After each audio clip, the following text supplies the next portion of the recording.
The Hillsborough families were thrown together by tragedy. They come from different walks of life.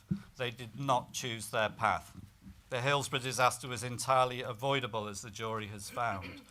It was no accident. It was no natural phenomenon. It was caused by catastrophic human failure, a failure to learn from past warnings and near misses, a failure of the club, the engineers, the licensing authorities to ensure a safe stadium and safe operation of that stadium, and a failure of the ambulance service to react competently to the emergency. But above all, it was a catastrophic policing failure, for South Yorkshire Police were responsible for public safety on that day. Those catastrophic failures caused the deaths of 96 people, 96 innocent football supporters.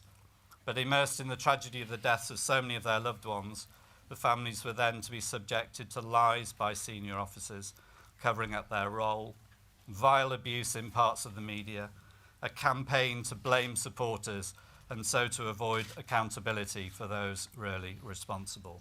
And unfortunately, in these very proceedings, we witnessed a strong campaign by ex-senior police officers continuing to deny responsibility, by South Yorkshire Police joining in, blaming supporters and failing to be true to admissions they publicly made through their chief constable after the publication of the Hillsborough Independent Panel report in 2012.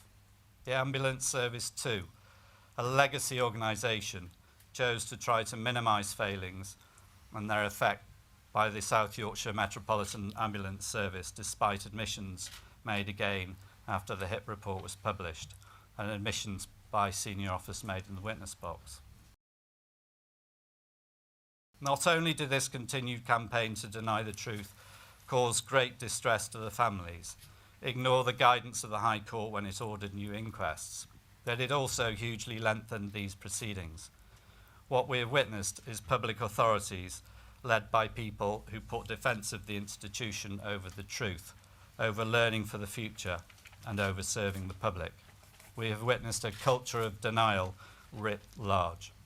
The families and all of us in the general public deserve better, and we hope the conduct of the public authorities will be given the greatest scrutiny in the coming days and weeks.